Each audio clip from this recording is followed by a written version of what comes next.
एक बार श्री नारद जी जंगल में होकर कहीं जा रहे थे, तो एक गांव के लोगों ने कहा कि आप इधर से मत जाइए, क्योंकि इधर मार्ग पर एक महाविषधारी सर्प रहता है।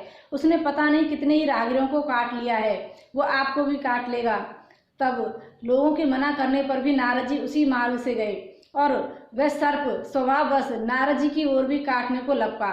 तो नारद जी ने अपने मंत्र बल से उस सर्प को स्तब्ध कर दिया और उसको उपदेश दिया कि देखो, पता नहीं तुम्हारे पूर्व के पाप कर्मों से तुम्हें ये महातमोमयी सर्प की योनि मिली है।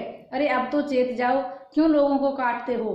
तब नारद जी ने इस प्रकार कहा तो उस सर्प को उनका उपदेश लगा और नारद जी ने उनको भगवान नाम सुनाया। जब भगवान नाम सुनाया और नाम दान दिया, दीक्षा दी, तो कहा कि देखो, अब तुम प्रभु का स्मरण करना और जहाँ भी कथा हो वहाँ प्रभु की कथा सुनने के लिए जाना, किसी को मत काटना। तो अब नारद जी के कहने पर वह सर्प नित्य प्रति जहाँ भी कहीं कथा होती वह जाता और जब लोग वागों को वह दिखाई देता तो उसे प्रताड़ित करते, उसे कभी डंडे मारते, कभी कंकड़ पत्थर फेंकते। जब वह एक दिन इतना घायल हो गया कि वह कथा सुनने के योग्य भी नहीं बचा, वह कथा सुनने भी नहीं जा पा रहा था। अब तो एक दिन नारद जी को लगा कि चलो शिष्य से मिलकर आते हैं।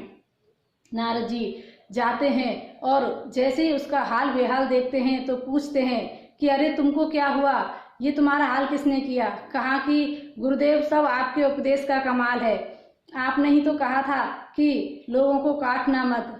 अब नारद जी कहते हैं कि अरे मैंने काटने की मना की थी, लेकिन अपनी आत्मरक्षा के लिए किसी को फुफकारना मना थोड़ा ही है, किसी को ललकारा जा सकता है, इसलिए आगे से काटो मत, लेकिन उसकी अपनी रक्षा के लिए आप उनकी तरफ फुफकार लगाते तो वो तुम्हें हाथ भी नहीं लगाते। तो इस प्रकार सर्प को समझाया। तो संत तो किसी भी जीव पर कृपा करने के लिए इस धराधाम पर आते हैं और जीव पर कृपा करते हैं। देखिए, नारद जी ने एक सर्प पर लोगों ने खूब मना किया, लेकिन नारद जी उसी मार्ग से गए और उस सर्प को भी प्रभु का नाम सुनाया और उसे भी प्रभु का उपदेश देकर उसे धन्य किया। उस सर्प योनि से उसका भी छुटकारा हुआ।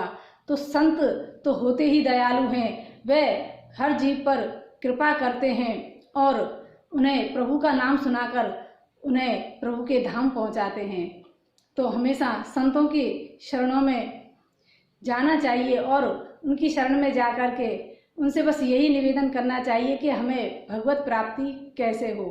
संसार की चर्चा ना कर कर प्रभु की ही चर्चा करें और प्रभु की ही प्राप्ति के लिए उनसे निवेदन करें कि हमें प्रभु प्राप्ति कैसे होगी।